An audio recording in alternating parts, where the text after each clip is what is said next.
Hello everyone and welcome back to Sunless Skies. I'm G, and we are currently going around the corpse of a dead monstrosity. Oh yeah, that's my new bat, by the way. That is a nightmare. It's just a nightmare.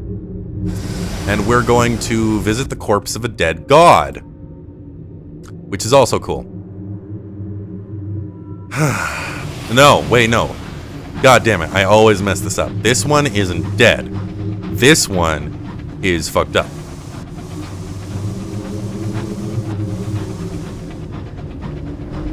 Oh boy. Oh my god, yeah, there it is. There it is.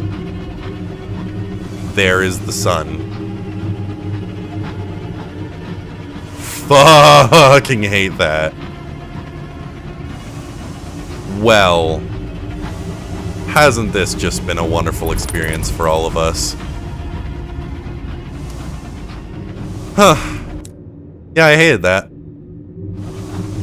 Yeah, I hated all of that, as a matter of fact. Oh, is this what it was pointing me to? Yes, it was. Nice. Let's look at looks like it's gonna give me green amber, probably. And where is this one? Oh, it's a while away.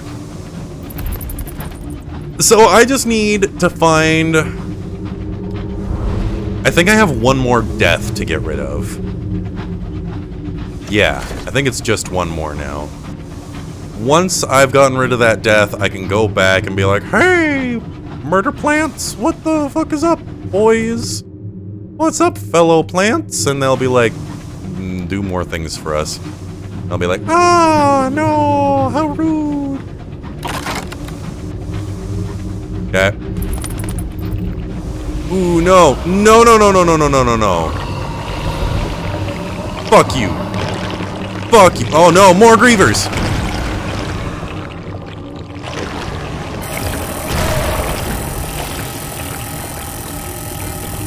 Okay. Fuck you. No. Oh my god, there's so many of them.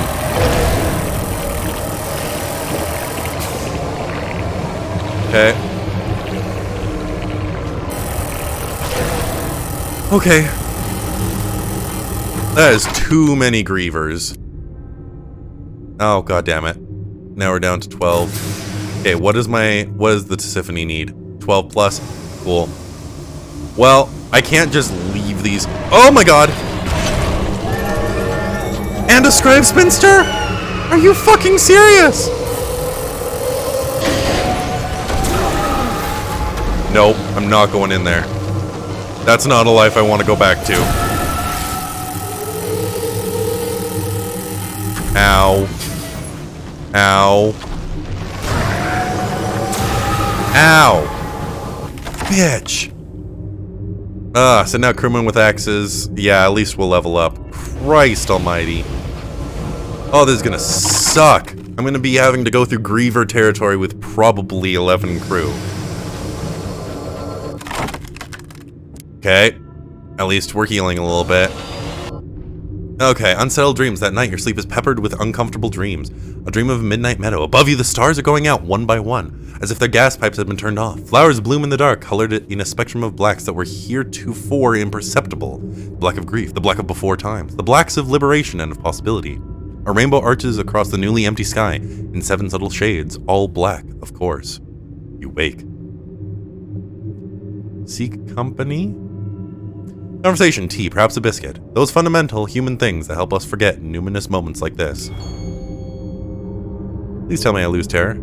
Ah, thank you. Familiar things. You find someone in the galley. They couldn't sleep either. You exchange a bleary greeting, stiff pot of tea, and a conversation about the overflow valves.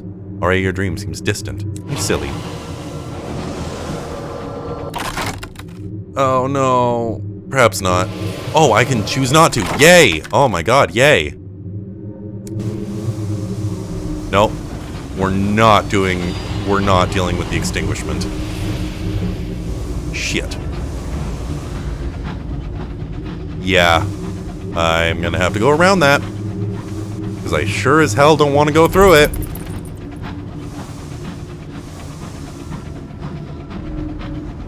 I like that my scout isn't a huge bitch anymore. Okay. So, ooh, I forgot. I need a level. Let's take a facet. Muggy streets, an exercise regimen, the devil you know, a house of cards, black sheep. Well, let's do the devil I know, because that makes a lot more sense. It would be arrogant to say that devils have friends, so what were you? A curiosity, perhaps? An exception? Devils with their ageless eyes and their excellent hats, their fondness for brass and their knowing smiles. Why did you seek out their company? I don't fucking know, they just liked me. For the power or their parties, devils know secrets, devils keep souls, devils can fold the laws of the world as neatly as napkins at the dinner table. Or you are a regular guest at the brass embassy, such opulence, such sophistication, such wit razored as scalpels.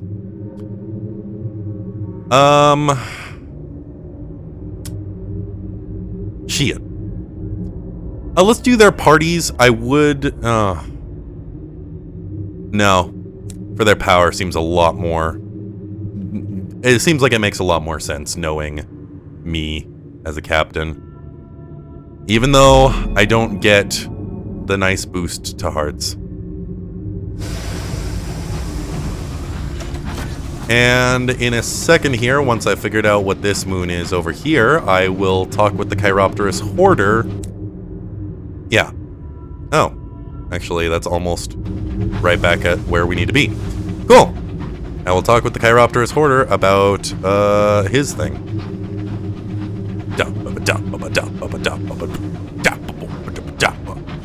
I swear to Christ. It better not be an extinguishment. Oh. It's a dead boy. A dead boy. Hey, I got a vision of the heavens. Alrighty, let's talk to the Chiropterous Hoarder. Investigate the Hoarder's work. Ask about the other masters. Show it the seal of Mr. Barleycorn. You recall the curator's desolate request. No reason to leave it unfulfilled. Sympathy for monsters. The Chiropterous Hoarder gazes long at the seal, its expression impossible to decode at long last its size. I would talk with Mr. Barleycorn and dig his knowledge of the stars from his heart, but I am not the one he wants, not from its flock. It will only be more morose from our meeting. It pauses. If you meet it again, tell it that I understand what it's like to be incomplete. Have what you want, out of reach. Investigate the Hoarder's work. Hello, Stella. Yeah, you find the Chiropterous Hoarder darting between stations, each of them set with glassware like something made by a deranged glassblower and filled with nacreous reagents. I tried once to hold immortality in a bottle, the cider, but it wasn't the same. My customers were convinced, but I knew the truth. You can't just drink eternity, it goes away, you see. But this is different. I got the idea from an associate of mine. He liked spices, I thought. What if? The Chiropterous Hoarder... Oh, wait. The Chiropterous Hoarder jabs a finger at the ceiling. What if? And then I thought, why not? Those massive eyes turn against to you. Brilliant as filigreed eternities. Those massive eyes turn... Will you be my first subject? Sure! Agreed to lay a test on you. You took to the high wilderness for adventure, or at least rare and irreplaceable experiences. Fuck it, let's do it. The Chiropterous Hoarder is ecstatic with your decisions. Its speech degenerates into piercing, albeit rhythmic shrieking. The experiments can begin when you are ready. Oh, fuck. This is gonna be bad.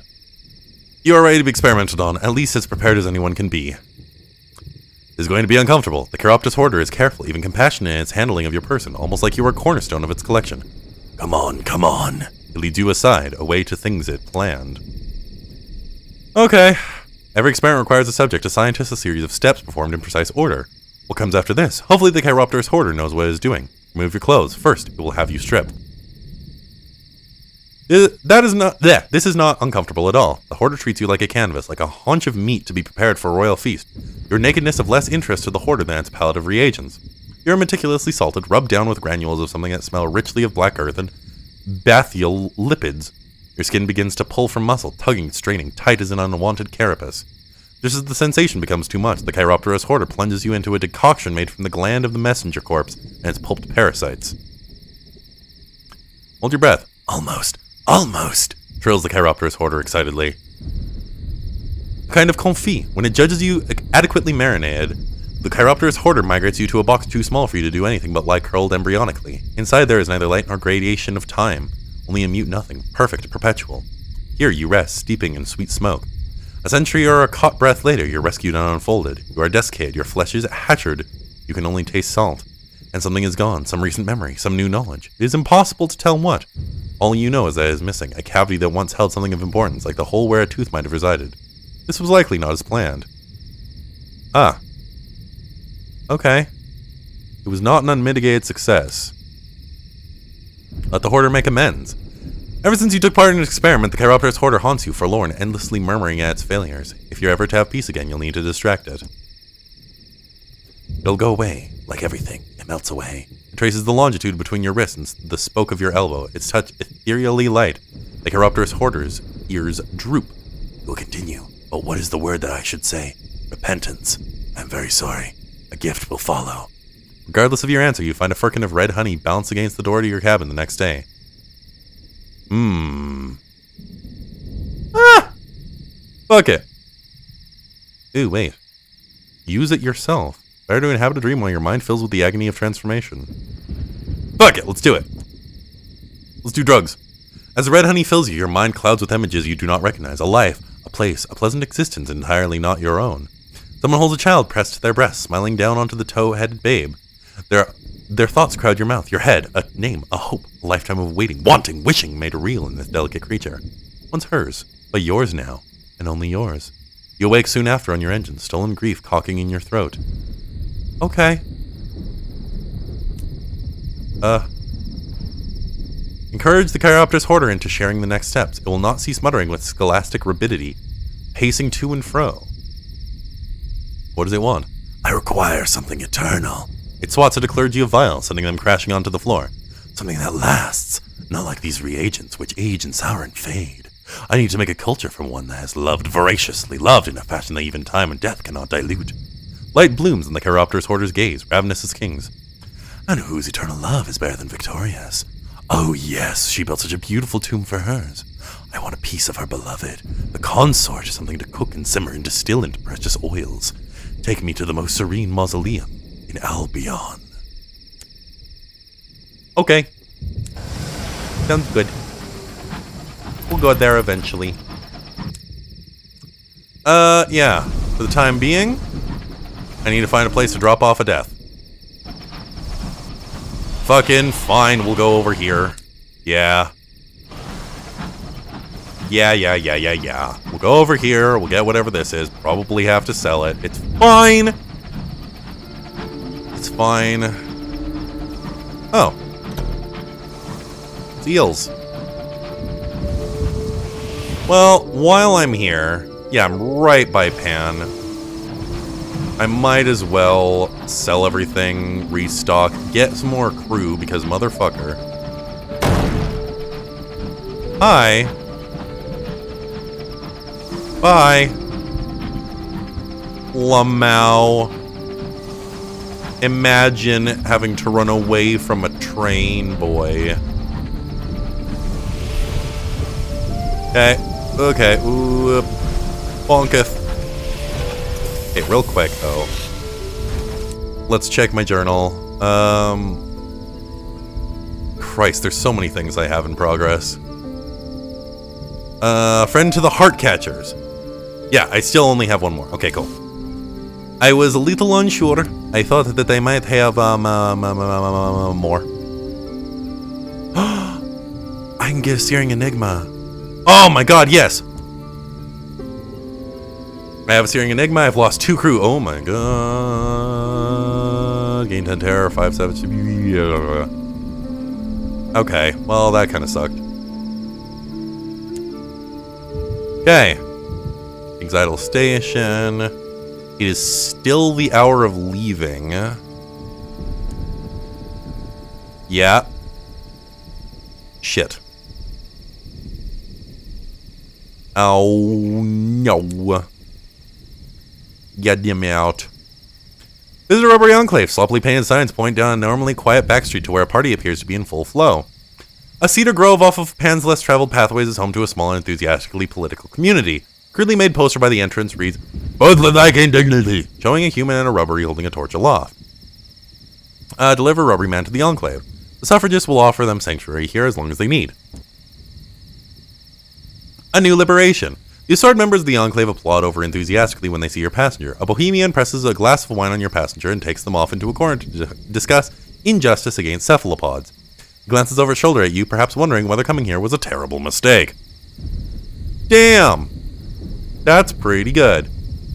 Speak with the rubbery suffragist. She is surrounded by bohemians and rubberies. The live octopus on her head draws all attention. Oh, she's cute. She moves from bohemian to rubbery with a rosy-cheeked bonhomie of inebriation.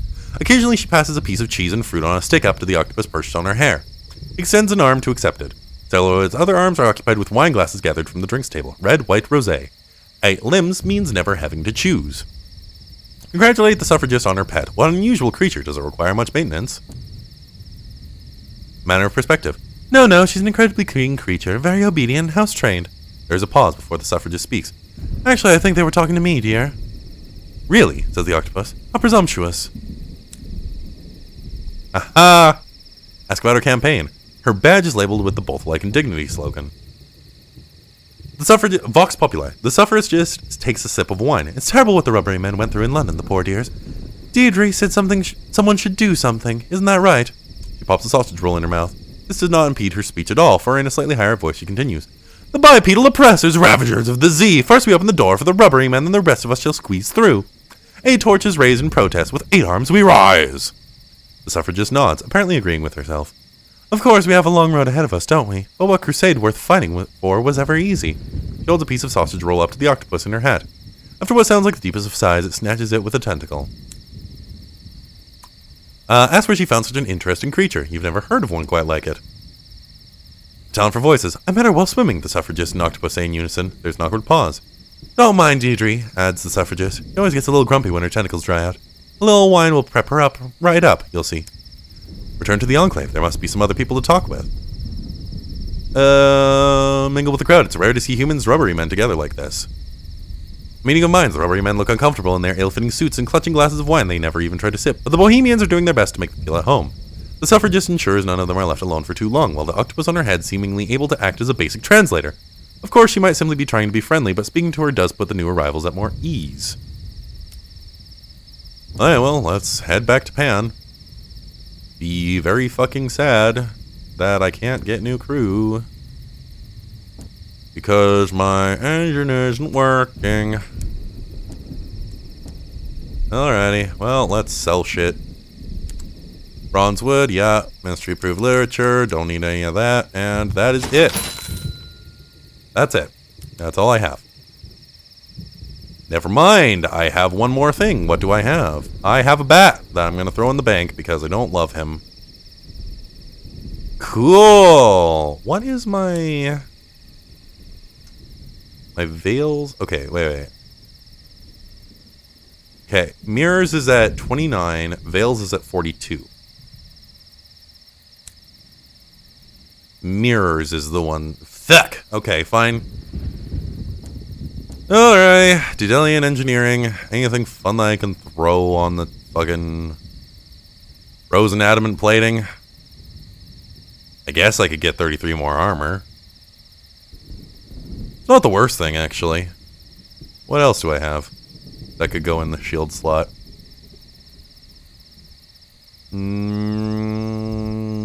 Looks like basically nothing.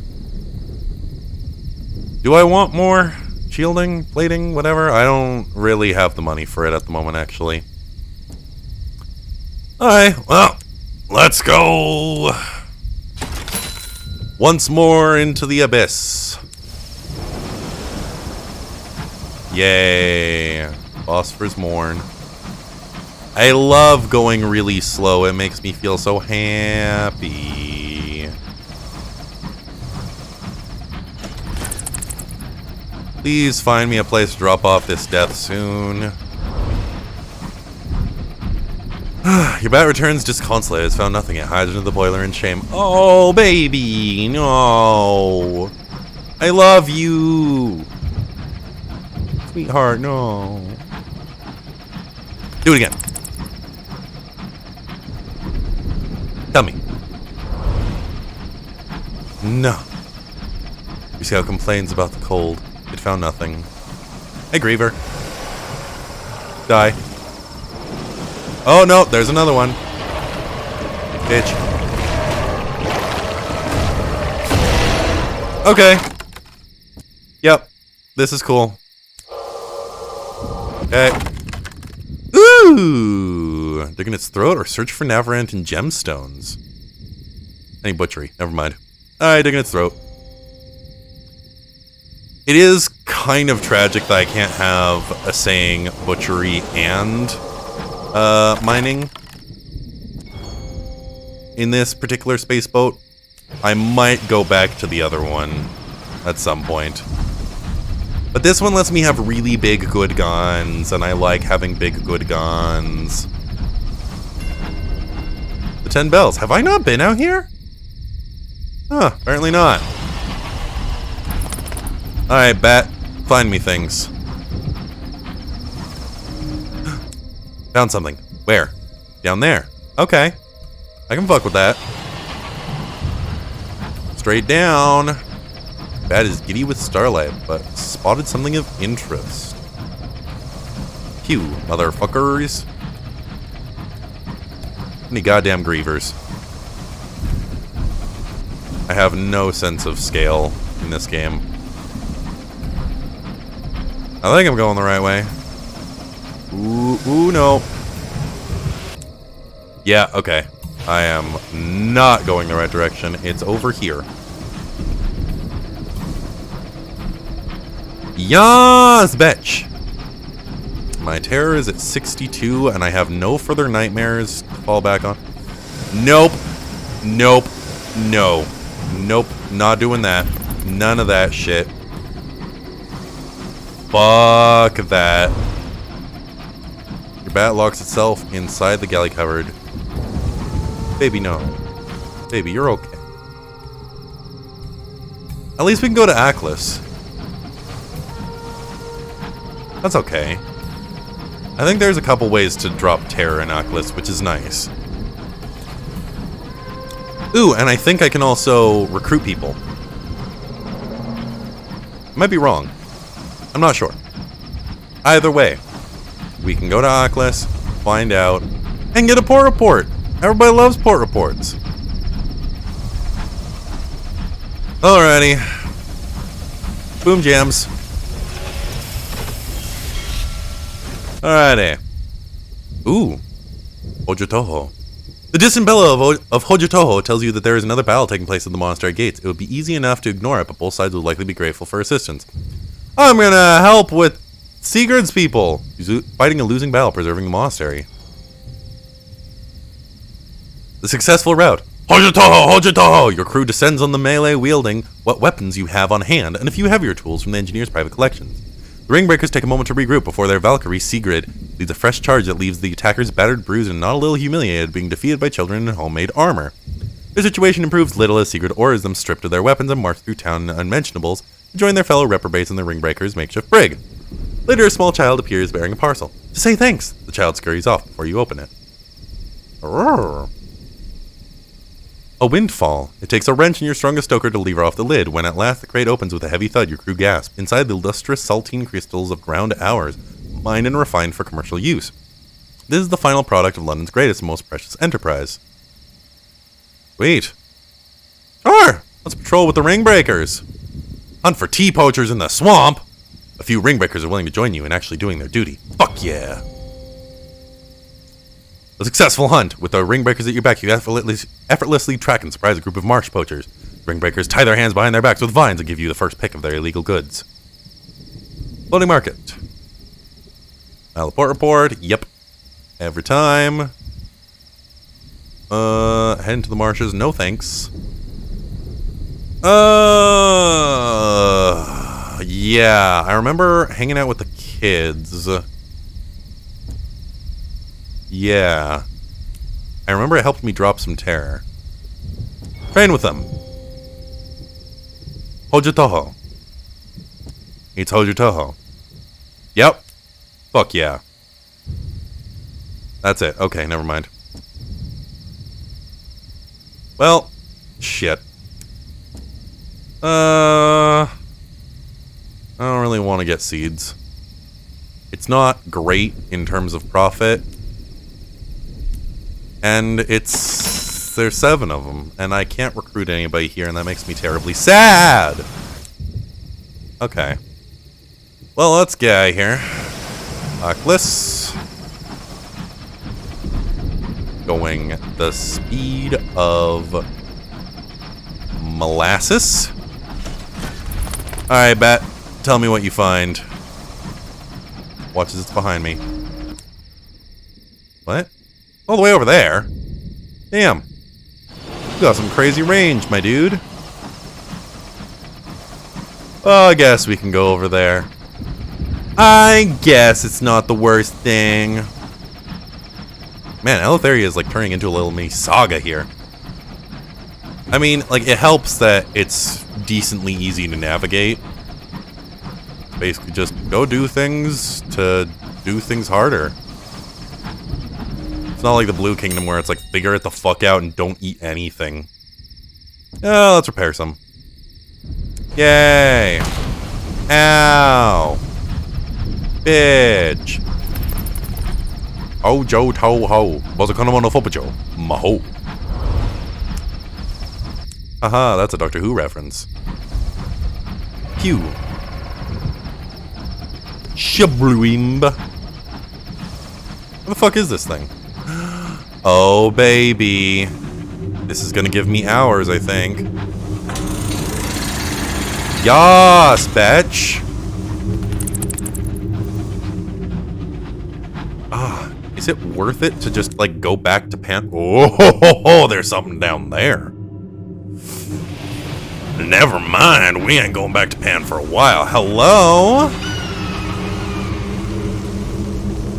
Motherfucker.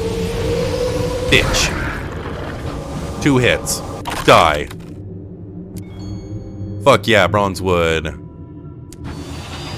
Fuck Scribe Spinsters. All my homies hate Scribe Spinsters. Alrighty. So let's fucking go this way. Meow. Meow. Meow. I do not know why that is cat, but meow meow meow meow meow meow. We're going to go this way and then we are going to become cats, because cats are the way of the future. And also space. Space cats. It's weird how much space and cat have come together in just general media. Oh. Wait, is this a port? Oh my god, it is. What? That is not what I expected. Wasted time, morale is strained, and someone has been careless. One of the barrels in your hold wasn't securely fastened. No, let's get everything. Yep, gained 5 terror. Fuck it.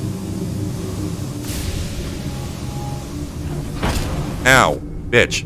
Not breaking the heart signings. Jesus Christ. Whatever, fine. Compulsory knees up. Let's do this shit. Terror has fallen. Fine. God. Where the fuck are we? The Niobe Seclusion, a mansion of immense size surrounded by acres of neatly kept garden. It is tranquil here. In fact, it appears utterly devoid of life. The prison and the cottage. Polyhedric sculptures, the dimensions eye-wateringly off. Grass of uniform color and uniform length. Placid canals, crisscrossed at right angles, all bisected by a pale gravel path leading to the door of a broad, ivy-shrouded mansion. Only its lack of windows betrays Piranesi as a prison. Utter silence bar the crunching of gravel beneath your feet.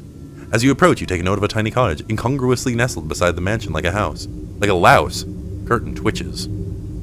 Enter the cottage. The prison is locked, but the cottage door swings open at your approach. The only sound in the cottage is that of teaspoons clinking against porcelain. A group of brown-robed figures turn to regard you. One, gray-haired, gray-eyed, offers you tea. We are the chaplains, she says. Our role is to help inmates reach egress. You must understand, none may leave Piranesi unaltered. We can be your guide, pipes another. 2 tours per visit. Choose your chaperone and take care to follow the rules. Piranesi is a treacherous port not amenable to low-level visitors. Be wary. Why do you need a guide? The windowless prison is large, but surely it can't be mapped. A choice, a gambit. The gray-eyed woman sips her tea. Do not attempt to judge size or distance here. Piranesi is unmapped and unmappable. There are only a few areas we know how to reach. I'll show you the statue garden, says the bearded chaplain with kind eyes, where I help prisoners achieve redemption. I know the warrens. Beneath the shadows of the third chaplain's hood, you glimpse a slithering mass of disturbed flesh. He says nothing more. The final chaplain wears round spectacles, but his eyes are gone. His grin threatens to break free of his face. Come with me, oh please, I'm so very bored.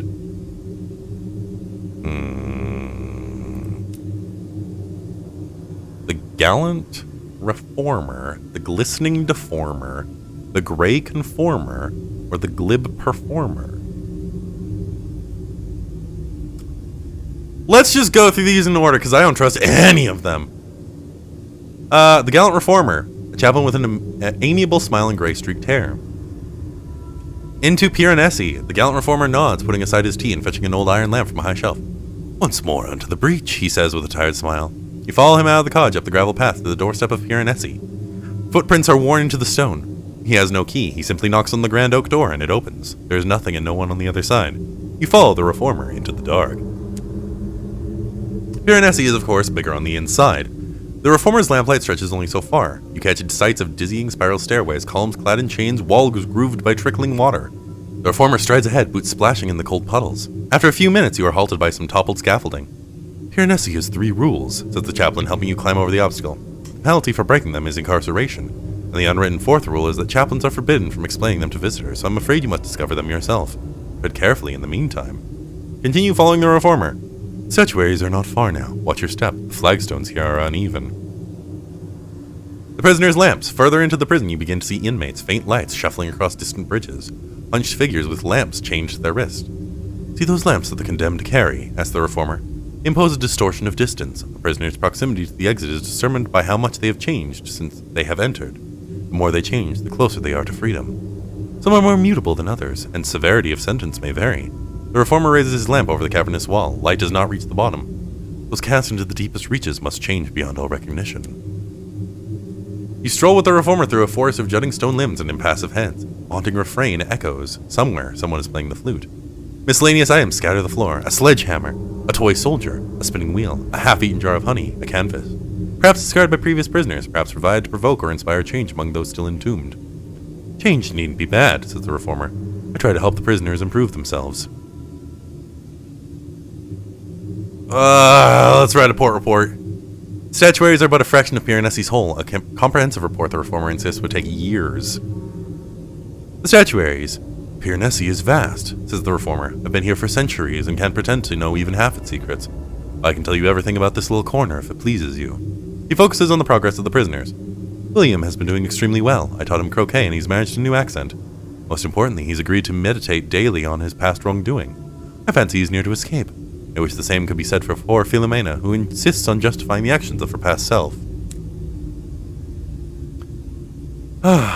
Shall we begin? The reformer rings a bronze bell. Prisoners gather like fireflies. The reformer moves between prisoners, fixing them one by one with an inescapable stare. For each he has questions. What are your regrets? What suffering have you caused? Answer honestly. It's the only way you can escape. After that, the questions become specific, forensic. When this prisoner runs out of words, he quickly moves on and subjects another to his relentless interrogation. When he comes to the 5th prisoner, he steps back and nudges you. Your turn. Ooh. Oh. Fuck it. Cautionary tale. Wait, no. No. Do not ask about the rules. Ooh, no. That's one of the rules. Cautionary tale. Tell the prisoner a horrifying story of what happens to those who fail to correct their sins. Dialogues with the unredeemed. As you reach a particularly grisly part of your story, color drains from the prisoner's face. I'll be good, she promises fervently. You can stop with the details. The reformer claps a hand on your shoulder and chuckles softly.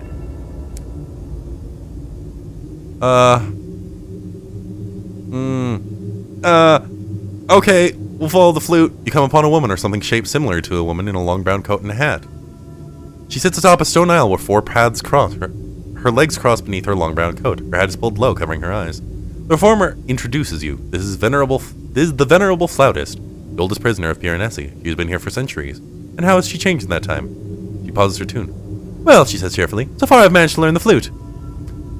Tell her a story. Sure. She's eager for tall tales from the outside world. Words for the flautist. A lovely tale. She plays you a tune quite incongruous with the bleak architecture of Piranesi. It rings of honey and sunshine and fills you with brandy warmth. Okay. No.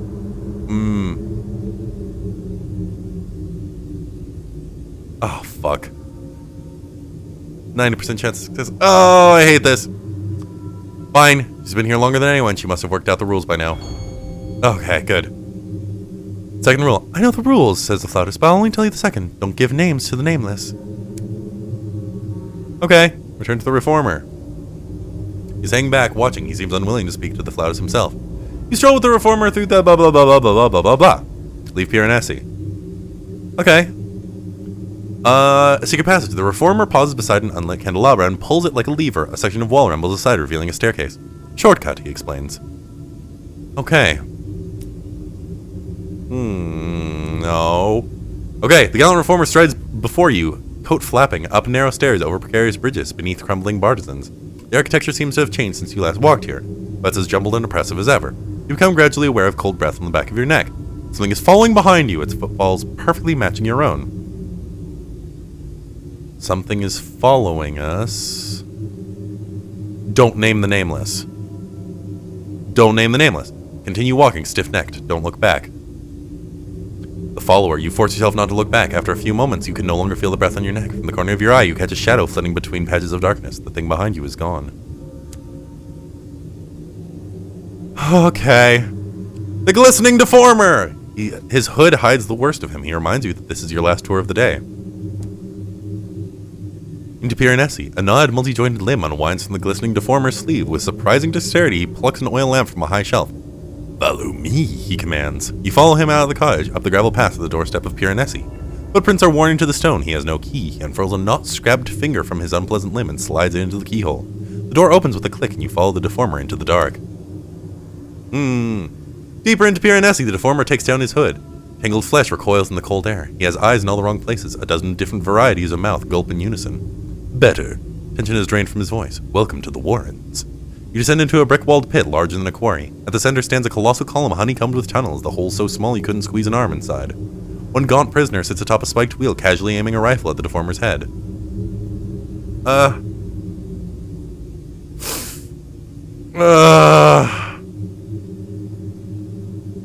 Fuck it. Follow him. I don't want to fuck with this. The deformer has stumped off to address a cluster of prisoners clinging to the central column. Haggard prisoners cluster on ledges like gargoyles clinging by fingertips and tailbones. Most still look human. The Warrens are your salvation, says the deformer. Become glorious like me. Majesty and monstrosity, beauty and abomination. One shivering wretch hops down. A volunteer, asks the deformer in delight, nudging him towards a tunnel far narrower than he is. Upon seeing the tunnel, the would-be volunteer changes his mind and backs away. Oh no. Fuck it! Persuade the prisoner to enter the tunnel. Maybe they'll get out. The deformer looms over the poor fellow. How do you expect to escape here without the will to transform? I am complicit in this. Alteration! You offer reassurance and hope, far more soothing than the deformer's sharp questions. Your words of encouragement take a moment to sink in. Finally, the prisoner nods, braces himself, and kneels down. He begins to work himself gradually into the tunnel with a series of agonizing pops and cracks. Some of the deformer's mouths smile in your direction. Well spoken. Following the volunteer's example, a few of the surrounding prisoners clamber down and search for an unoccupied tunnel of their own. That just makes me think of the Junji Ito, tunnel through the mountain thing. And I kind of hate it. Insists that the rifleman lower his gun. It wouldn't do to have your chaplain's head blown off this early in a tour. Vigilante's progress. The pragmatic vigilante. The rifle-wielding vigilante is a gaunt fellow, eyes deep-set and gleaming, cheekbones sharp as cut glass. His curly hair would sit much better on a fuller, healthier face. On hearing your protest, he pulls the trigger a few times, generating a chorus of unassuming clicks. Hey, loaded! Went through my ammunition long ago, except this. Points at a bullet hung around his neck on a length of string. Saving it for a rainy day. You notice the deformer gazing thoughtfully in your direction with at least 3 of his eyes. Perhaps he appreciates your intervention on his behalf, however unnecessary. I see. Yes, a hand, he says. I need a change if I'm to escape this place, right? I'm a stubborn fella. Not one much prone to introspection, if you catch me drift. He gestures hopelessly at the Warrens. I have a shape in mind as I crawl through, or else I'll just be squished to mush. Any suggestions?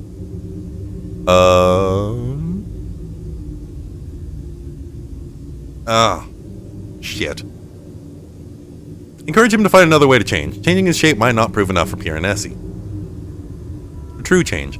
Being in shape doesn't bother me none, but I tell you now, it won't change my mind. I'll be here if you change yours. Offer him a moment of inspiration. Ooh, no. No. No. No, I don't want to get rid of my moment of inspiration. Actually, wait, no. No! Leave Pierre and Essie. As you leave the Warrens, the Deformer sighs and raises his hood. Fine! Maybe I'll use one. Help him think of a new, nastier shape. The pragmatic vigilante. You sit beside the vigilante and begin offering ideas. When he likes what he hears, his skin ripples. His skin is so fragile. Has he considered a carapace? Eyes are a weakness when he could taste the air with his tongue. Know the possibilities for limbs. He objects to some of your proposals, agrees enthusiastically to others. Finally, his imagination stoked like a fire. The vigilante thanks you and begins to crawl into one of the tunnels. You leave him to his privacy as he threads himself in, inch by crunching and convulsing inch. Hate it. Well, I guess we fucking... Oh, fuck, let's try this. Try to convince him to abandon it. A true change. A change of shape is not enough. Not for a man who doesn't care about his physical form. Pierre Nessie demands something fundamental. The vigilante must abandon his plans and his principles. Never, declares the vigilante. I will escape here and resume my crusade, or not escape here at all. Fuck it. Fine, we're gone. The former stumps back up the stairs, squelching with every footstep, and you hurry at his heels. The glistening Deformer strides before you, putting his hood back up in place, up narrow stairs over precarious bridges beneath crumbling bartizans. The architecture seems to have changed since you last walked here, but it's as jumbled and oppressive as ever. You pass a squalling thing clinging to the wall. It lacks structure or substance except its stark eyes. What was my name? It mews. He doesn't have a name, so I shouldn't name it.